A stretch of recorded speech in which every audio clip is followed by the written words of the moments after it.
News, सच जरूरी है। नमस्कार, आप देख रहे हैं एमएनएस न्यूज लाइव। खबरों की शुरुआत से पहले एक नजर आज की खास खबर पर। भिलाई में कांग्रेसियों का ईडी के खिलाफ प्रदर्शन। पूर्व मुख्यमंत्री के बेटे की गिरफ्तारी पर भड़का आक्रोश।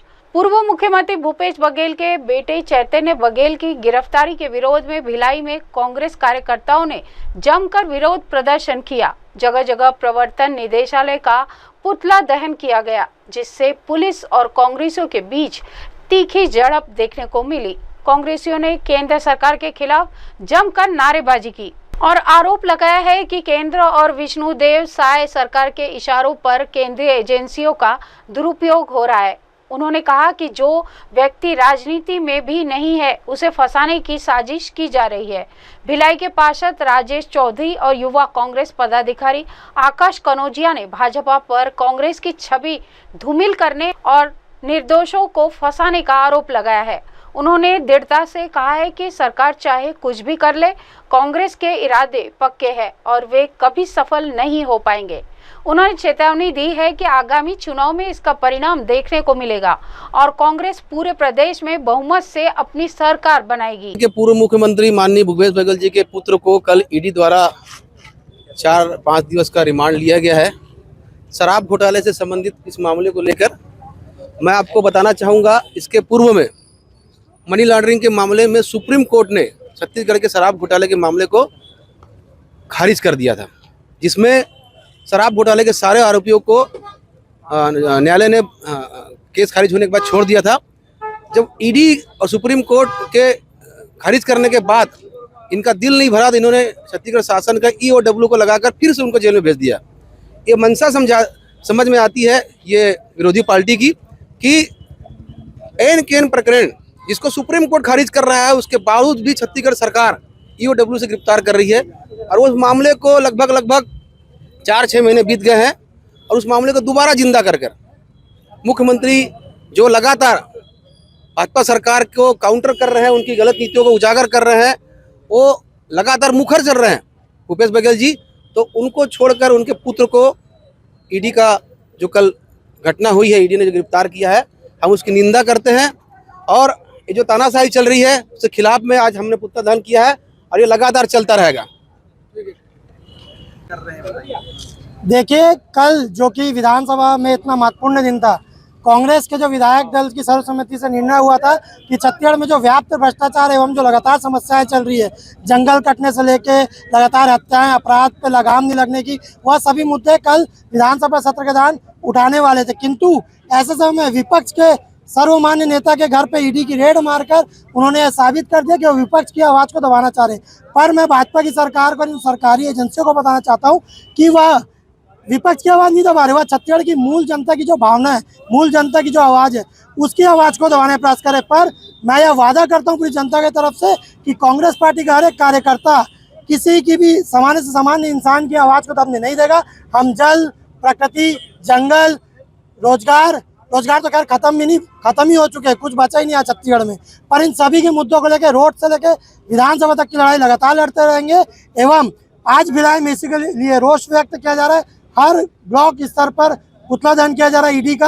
एवं भाजपा सरकार से मांग करते हैं कि आप अपने राज धर्म का पालन कीजिए, अपने व्यक्तिगत इच्छाओं की पूर्ति बंद कीजिए एवं अपने मालिक अडानी अंबानी की सेवा करना बंद करके जनता की सेवा कीजिए। चुनाव क्या परिणाम दिखेगा? मैं अभी से आप सभी के चैनल के माध्यम से आज घोषणा करता हूँ, आज से 3 साल बाद जनता का जवाब आप सभी के पक्ष में रहेगा।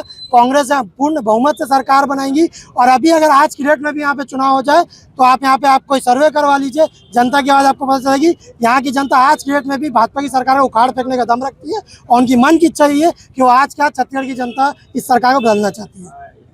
भिलाई से रोहतास सिंह भूवाल, एमएनएस न्यूज। अगली खबर, अंबिकापुर के राजीव गांधी शासकीय स्नातकोत्तर महाविद्यालय के LLB 4th सेमेस्टर के पेपर निरस्त कर दिए गए। दरअसल राजीव गांधी शासकीय स्नातकोत्तर महाविद्यालय में LLB 4th semester environmental law की परीक्षा आयोजित की गई थी, लेकिन सभी छात्र छात्राओं को सुबह 10 बजे उत्तर पुस्तिका का विवरण कर दिया गया।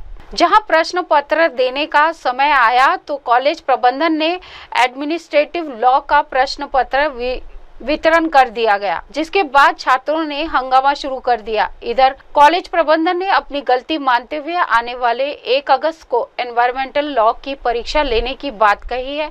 वहीं आज की परीक्षा को निरस्त कर दिया गया। बहरहाल महाविद्यालय हमेशा किसी न किसी मामले में सुर्खियों में रहा है। इस बार कॉलेज प्रबंधन पर प्रश्न पत्र गड़बड़ी का आरोप लगा है। आज राजीव गांधी स्नातकोत्तर महाविद्यालय में छात्रों के द्वारा हम लोगों को सूचना दी गई कि LLB 4 सेमेस्टर इन्वायरमेंटल लॉ की परीक्षा थी, जिसमें छात्रों को कॉपी बढ़ गया। उन्होंने अपना रोल नंबर और सारा जो उल्लेख करना रहता है उत्तर पुस्तिका में सारा उल्लेख कर दिया। अचानक से एक फरमान आता है महाविद्यालय प्रशासन के द्वारा कि आज के पेपर रद्द की जाती है। आखिर में ऐसा क्या, क्योंकि ये स्वशासी संस्था है, अगर ऑटोनोमस संस्था है, ऐसी क्या टेक्निकल फॉल्ट थी जिससे अचानक से पेपर को रद्द कर दिया गया, जबकि इसके पूर्व में छात्र लोग जब ज्ञापन के माध्यम से इस टाइम टेबल को बढ़ाने का ज्ञापन दिया गया था तो इनके द्वारा ये कहा गया था कि नहीं, परीक्षा में लेट हो रही है। तो आज ऐसी क्या टेक्निकल फॉल्ट हो गई कि आज अचानक से जब छात्र दूर दराज से आए हैं, कम से कम 20-30-40 किलोमीटर दूर के बच्चे, 4-5-7 हज़ार की स्ट्रेंथ का कॉलेज है, वहाँ छात्र LLB 4 सेमेस्टर का जब परीक्षा देने बैठे, अचानक से बोला गया कि परीक्षा रद्द की जाती है। परीक्षा को अब अग्रिम जब तिथि घोषणा होगी तब की जाएगी। मुझे लगता है कारण कोई उचित जवाब नहीं दे रहे हैं, ना तो कंट्रोलर के द्वारा, ना तो प्राचार्य के द्वारा कोई उचित। हम लोग एक ज्ञापन भी दे रहे हैं प्राचार्य को। मुझे लगता है ये सरासर पेपर लीक का मामला है। पेपर लीक हुआ है जिसके द्वारा अचानक से इनके द्वारा पेपर को रद्द किया गया है, क्योंकि ये ऑटोनोमस संस्था है, हर कुछ यही होना है, रिजल्ट यही बनना है, प्रश्न पत्र भी यही छपना है। तो आखिर ऐसा क्या फॉल्ट हुआ जिसका कोई भी उचित जवाब महाविद्यालय प्रशासन के द्वारा नहीं दिया जा रहा है।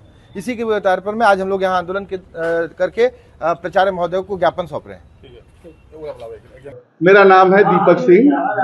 मैं यहाँ पर ऑटोनॉमस में जो है ऑटोनॉमस प्रभारी हूँ। ऑटोनॉमस पेपर लीक होने की का मामला नहीं है, और ये जो 4th सेमेस्टर के बच्चों का आज पेपर था इन्वायरमेंट लॉ का, लेकिन वो कंफ्यूजन में इन्वायरमेंट लॉ और एडमिनिस्ट्रेटिव लॉ में कंफ्यूजन की वजह से जो है कि वो एडमिनिस्ट्रेटिव लॉ का पेपर डिस्पैच हो गया था, जो कि चला गया था हमारे केंद्राध्यक्ष के पास।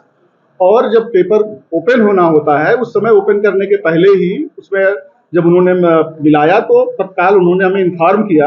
हमने पेपर को वापस मंगा लिया, लेकिन हम उस स्थिति में नहीं थे 10 बजे कि हम तत्काल 5 मिनट में इन्वायरमेंटल लॉ को डिस्पैच करके वहां पर भेज पाए। इसलिए इस पेपर को पोस्टपोन कर दिया गया, और जो 4th सेमेस्टर के बच्चे थे उनको इस बात को कन्वे कर दिया गया। बच्चे ऑटोनॉमस में आए थे, उनको बताया गया, फिर उन्होंने 22 को कराने के लिए कहा, लेकिन 22 को दूसरी परीक्षाएं हैं और उन लोगों में उसी सेमेस्टर के कुछ बच्चों का AT-KT है उसी दिन, इसलिए हम उसको आगे पोस्टपोन कर रहे हैं और उसको कराएंगे 1 तारीख। आज राजीव गांधी स्नातकोत्तर महाविद्यालय में छात्रों के द्वारा हम लोगों को सूचना दी गई कि LLB 4 सेमेस्टर इन्वायरमेंटल लॉ की परीक्षा थी, जिसमें छात्रों को कॉपी बढ़ गया। उन्होंने अपना रोल नंबर और सारा जो उल्लेख करना रहता है उत्तर पुस्तिका में सारा उल्लेख कर दिया। अचानक से एक फरमान आता है महाविद्यालय प्रशासन के द्वारा कि आज के पेपर रद्द की जाती है। आखिर में ऐसा क्या, क्योंकि ये स्वशासी संस्था है, अगर ऑटोनोमस संस्था है, ऐसी क्या टेक्निकल फॉल्ट थी जिससे अचानक से पेपर को रद्द कर दिया गया, जबकि इसके पूर्व में छात्र लोग जब ज्ञापन के माध्यम से इस टाइम टेबल को बढ़ाने का ज्ञापन दिया गया था तो इनके द्वारा ये कहा गया था कि नहीं, परीक्षा में लेट हो रही है। तो आज ऐसी क्या टेक्निकल फॉल्ट हो गई कि आज अचानक से जब छात्र दूर दराज से आए हैं, कम से कम 20-30-40 किलोमीटर दूर के बच्चे, 4-5-7 हज़ार की स्ट्रेंथ का कॉलेज है, वहाँ छात्र LLB 4 सेमेस्टर का जब परीक्षा देने बैठे, अचानक से बोला गया कि परीक्षा रद्द की जाती है। परीक्षा को अब अग्रिम जब तिथि घोषणा होगी तब की जाएगी। मुझे लगता है कारण कोई उचित जवाब नहीं दे रहे हैं, ना तो कंट्रोलर के द्वारा, ना तो प्राचार्य के द्वारा कोई उचित। हम लोग एक ज्ञापन भी दे रहे हैं प्राचार्य को। मुझे लगता है ये सरासर पेपर लीक का मामला है। पेपर लीक हुआ है जिसके द्वारा अचानक से इनके द्वारा पेपर को रद्द किया गया है, क्योंकि ये ऑटोनोमस संस्था है, हर कुछ यही होना है, रिजल्ट यही बनना है, प्रश्न पत्र भी यही छपना है। तो आखिर ऐसा क्या फॉल्ट हुआ जिसका कोई भी उचित जवाब महाविद्यालय प्रशासन के द्वारा नहीं दिया जा रहा है। इसी के आधार पर में आज हम लोग यहाँ आंदोलन करके प्राचार्य महोदय को ज्ञापन सौंप रहे हैं कि आज पेपर रद्द हो गया है। मैं भी सोचा कि अचानक रद्द हो गया, तो मैंने कॉल किया जो प्रभारी थे, प्रभारी प्राचार्य अनिल सिन्हा सर, आज प्रभार में वो नहीं है, और मैंने फिर कंट्रोलर, उप कंट्रोलर, केंद्राध्यक्ष सभी को मैंने कॉल किया। केंद्राध्यक्ष का जवाब मिला कि हमें कोई पता नहीं, इसके बारे में कोई जानकारी नहीं है, ऑटोनोमस से हमें रद्द करने के लिए बोला गया है। ऑटोनोमस के जो उप कंट्रोलर हैं उनसे पूछा गया तो वो बोलते हैं क्वेश्चन पेपर छप के नहीं आया है। तो मैं ये पूछना चाहता हूँ वो कैसे जाने, बोलते हैं पेपर के अंदर जो लिफाफे के अंदर जो पेपर था वो था एडमिनिस्ट्रेटिव लॉ का। वो बोलते हैं कि पेपर खुला नहीं है, निजता भंग नहीं हुई है उसका, और तो मैं ये पूछना चाहता हूँ, वो अंदर जाने कैसे कि एडमिनिस्ट्रेटिव का पेपर है? वो बोलते हैं कि लिफाफा खुला नहीं है, तो जाने कैसे कि अंदर वो नहीं है?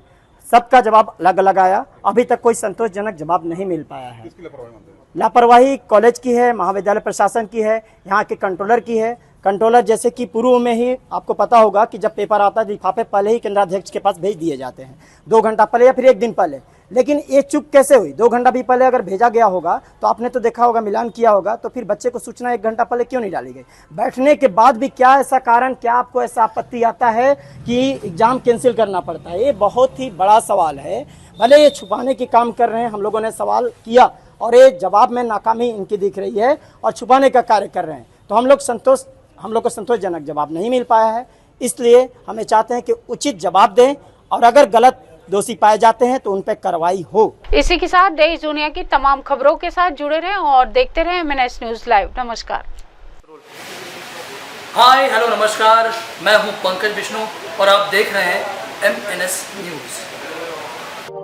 आप देख रहे हैं MNS न्यूज, सच